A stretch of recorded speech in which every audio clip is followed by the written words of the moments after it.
you've been following my content for a while, then you already know that I'm obsessed with Fairy Tail. If you're new here, well, now you know. I was pretty happy with how the original manga ended, but the fandom thought otherwise and kind of went feral. Someone even tried saying that he friend-zoned her. Were they reading the same manga? Natsu doesn't mince his words. He doesn't have the intellect for that. He says what he means. We'll deal with that later, and saying we'll always be together is not friend zoning unless you're an absolute dick. Natsu's not a dick. Lucy is everything to Natsu, and he proves it with his actions. Moving on, I was incredibly excited when we were getting a sequel manga, The 100-Year Quest. I've been reading both Fairy Tail 100-Year Quest and Eden Zero since 2018 when they both came out. Storytelling of 100-Year Quest falls right back into the original rhythm of the original Fairy Tail with the same fairy tale antics, and I love every second of it.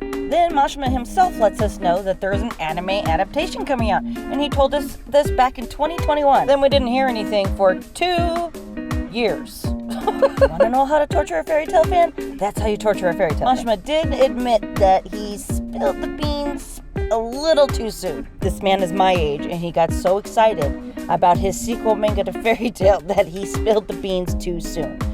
That is just too precious.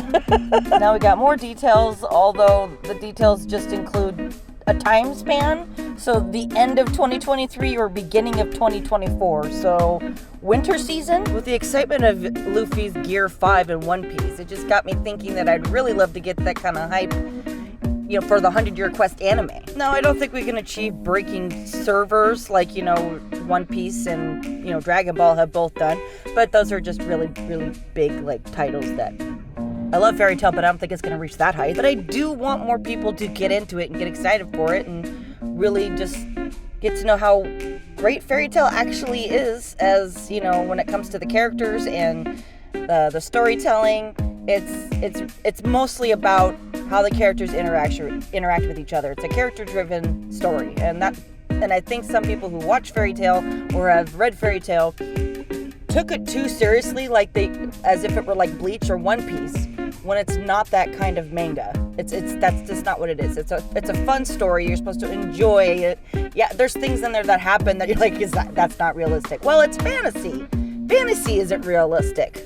So it kind of goes with it just kind of tracks with how the story is supposed to go. I admire Hiro Mashima as an artist, and I just think he deserves a lot more credit than he gets. And I mean, his work is not as big in Japan or America as it is in some other countries. Like in France, it's actually pretty big in France. It's very popular. I know there's people who don't like the fact that he recycles character designs, but that's just his shtick as a mangaka. That's what he does. And diehard fans like myself, we live for that. We love it, actually. Every time he comes out with a new manga, we're just wonder who looks like who. Nobody was upset that we had Elsie in Eden Zero. She looked just like Urza, and that was completely fine. And her character was kind of similar in personality, and there was nothing wrong with that. In my opinion, I think that just makes him unique as a storyteller and artist. So what exactly can we do to get more people to give Fairy Tail a chance to read it or to watch it? And I'm not sure. I would definitely encourage people to watch it dubbed, because the dub cast is exceptional, and everybody just loves and adores Todd Haberkorn as the voice of Natsu Dragneel. Fairy Tail actually has a surprisingly talented casting when it comes to the dubs, because you got Colleen Clickenberg, who plays the voice of Luffy, who plays the voice of Urza Scarlet, and then mine went blank. Christopher Sabat is even in it. He plays the voice of Elfman. Why did my brain just suddenly go blank? And, he's known for really big roles like, All Might from My Hero Academia, Vegeta, Piccolo.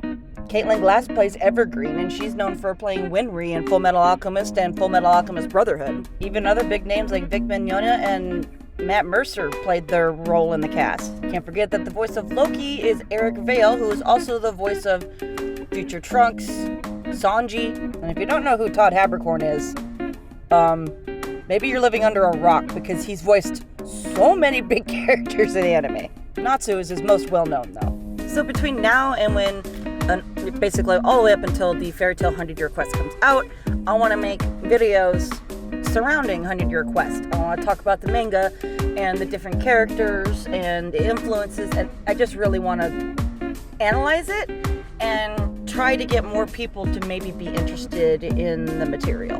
I honestly pride myself on knowing a lot of details of fairy tale lore and the characters and the backgrounds and the magic that they use and the magic power system. The magic power system isn't exactly intricate though, so that part wasn't exactly hard to understand. The fairy tale wasn't written in a way that has advanced spells that can be analyzed in power systems, you know, like Black Clover or Dragon Ball. It's just not, it doesn't focus on that. It's just, like I said, it's a character-driven story. Is it a waste of time to try to get other people who hate fairy tale to like it? Yeah, probably. But, you know, it's a content idea, so I'm just gonna roll with it. Fairy tale is also the only, like, manga and anime that I know so well and so confidently. I've repeatedly watched the anime, I've reread the manga, so I have a lot of knowledge on the whole universe. Some anime content creators have one particular anime that they're known for and have a lot of knowledge on. And for me, it's fairy tale.